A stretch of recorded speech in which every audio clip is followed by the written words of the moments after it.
welcome to another day, another vlog. Let's make it good one. Good morning from Digha. আজকে দীঘার second day আমাদের, আর আজকে check out করে যাবো একটু পরেই। তো তার আগে যাব আমরা মোহনাতে গিয়ে সব কিছু তোমাদের সাথে শেয়ার করছি। So without any further edu let's start. সকালবেলা তো উঠে গেছি, সানরাইজ আর দেখবো কি সানটা একদম সঙ্গে উঠেই গেছিলো। আর এমনি আজকে একটু মেঘলা ওয়েদার ছিল। আর আমরা উঠেছিলাম অনেক লেটে, ভীষণ টায়ার্ড ছিলাম, বলেইছিলাম কালকে ব্লগে। তো মোটামুটি 5:30 নাগাদ উঠেছিলাম। তো এখন বেরিয়ে যাচ্ছি মোহনার উদ্দেশ্যে। এখন যাব মোহনাতে। আর মোহনাতে কারণ সানরাইজ তো হলো না, মোহনাটা ঘুরে আসি। তারপরে মোহনা থেকে এসে ফ্রেশ হয়ে স্নান টান করে একবারে চেক আউট করে আমরা যাবো জগন্নাথ মন্দিরে। আর মানে চেক আউটের পরেই যাবো তো জগন্নাথ মন্দিরে, চেক আউট করে একবারে বেরিয়ে যাবো জগন্নাথ মন্দিরে। তো চলো এবার মোহনাতে যাই। আর ভীষণ ভালো লাগে বলো মোহনাতে। তো চলো।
এই ইলিশটা কত দাদা? এই বল, হ্যাঁ 1750, 1380।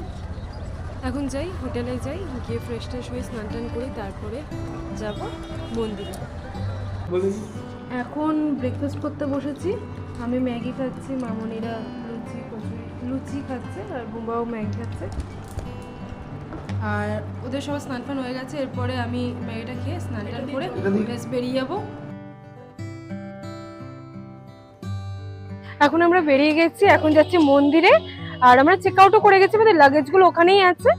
আর এখন আমরা সবাই মিলে মন্দিরে যাচ্ছি। মন্দিরে তো এখন পুজো দেওয়া যাবে না, আই থিঙ্ক গিয়ে জানতে পারবো। পুজো দেওয়া যাবে না হয়তো, কারণ জগন্নাথ দেব তো এখন ওখানে মাসি বাড়িতে আছে। মাসি বাড়িটার সামনে, মাসি বাড়িটা সব দেখিয়ে দেবো। তো চলো তোমাদেরকে শেয়ার করছি দীঘার জগন্নাথ মন্দির। আমরা সবাই মোটামুটি তিলক করে নিয়েছি আর যাচ্ছি এবার জগন্নাথ মন্দিরে। তো ভেরি এক্সাইটেড। আর এখান থেকে দেখতেই পাচ্ছি জগন্নাথ মন্দির, আই গেস তোমরাও দেখতে পাচ্ছ। তো যাই, গিয়ে তোমাদেরকে সুন্দর করে দেখাচ্ছি।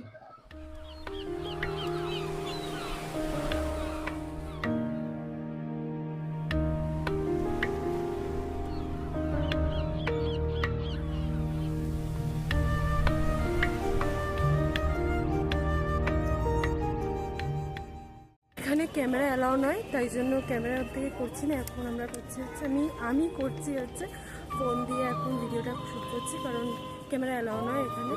আর ব্যাগ ফ্যাগও চেক করেছে, খুব ভালোভাবে চেকিং হয় এখানে। আর যাই হোক, চলো তোমাদেরকে দেখাচ্ছি ভালো করে জগন্নাথ মন্দির।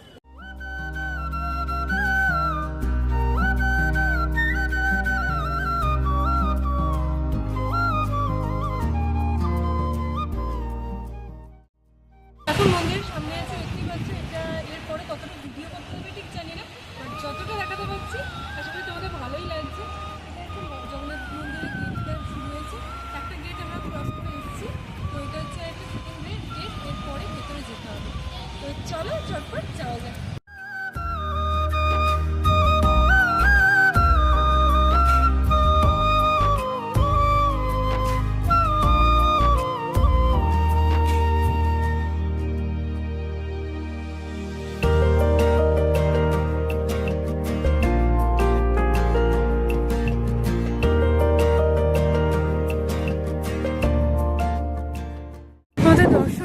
গেছে, এখন দেখতেই পাচ্ছি একটা মন্দিরের সামনেই দাঁড়িয়ে আছি। দর্শন হয়ে গেছে, খুব ভালোভাবে দর্শন হয়েছে, ভীষণ ভালো লাগলো। আর যাই কী আর বলবো, এখানে এখন একটুখানি সবাই বসেছে, আমার দেখা হচ্ছে বলছে তো ওর জন্য একটুখানি বসেছে। আর আমি তো চোখে একদম তাকাতেই পারছি না, সানগ্লাস ছাড়া যতবারই আমি সানগ্লাস করে তাকাচ্ছি বাইরে বেরোলে রোদে চোখ খুব জ্বালা করছে, আমি একদমই করে তাকাতে পারছি না। প্রবলেম হচ্ছে মামনি বাবা আর বাবা বসে আছে, একটু রেস্ট নিচ্ছে। এবার আমি একটু ভিডিওগুলো করছি, ভালো লাগছে, ভীষণ ভালো লাগছে, খুব সুন্দর জায়গাটা। আর তোমরাও পারলে এসো, যদি না দেখে থাকো তাহলে নিশ্চয়ই এসো। এবার আমরা বেরিয়ে যাচ্ছি, আমি সব কানের দুল করে চুল ফুল পুরো টাইট করে আটকে নিয়েছি। এবার আমরা বেরিয়ে যাচ্ছি, বাস আসবে, ঠিক আছে, আমাদের টাইম দিয়েছে 12:30 টাইম মনে হয়, 12:20 বাজে আসবে। তারপর এখান থেকে বেরিয়ে যাবো, তারপর তোমাদের সাথে ডাইরেক্ট দেখা হবে বাড়িতে গিয়ে। কারণ আমি ঠিক করেছি বাসে উঠে আমার ভীষণ মোশন প্রবলেম হয় বলে আমি ঠিক করেছি যে বাসে উঠে আমি পুরো ঘুমিয়ে পড়বো টানা, একবার লাঞ্চ করতে উঠবো, শুধু কোলাঘাটে যখন দাঁড়াবো তখন লাঞ্চটা করবো, তখন তোমাদের সাথে শেয়ার করবো। আর এছাড়া তারপর চলে যাবো বাড়িতে গিয়ে। তারপর তো বাড়ি এসে গেছি, 6:10-15 নাগাদ বাড়ি এসেছি। আর কীভাবে 2টা দিন কেটে গেল বুঝতেই পারলাম না, মনে হলো চোখের পলক পেলাম, 2টা দিন কেটে গেল। খুব ভালো লাগে ফ্যামিলি ট্রিপ করতে। আর লাস্ট মান্থেই আমি গেছিলাম পুরী, এই মাসে আবার ট্যান উঠতে না উঠতেই আবার দীঘা চলে গেছি। তো আবার এবার দীঘার ট্যান তুলতে তুলতে কোথায় না চলে যাবো। তো এরকম হতেই থাকে, শর্ট ট্রিপ হতেই থাকে, আনপ্ল্যান ট্রাভেল হতেই থাকে। তো এবার যাই, ঝটপট ডিনার করে শুয়ে পড়ি, ভীষণ tired. So, bas, that's it for today. If you enjoyed the vlog, then don't forget to like, comment, share and subscribe. See you in the next one. Take care, stay happy, bye.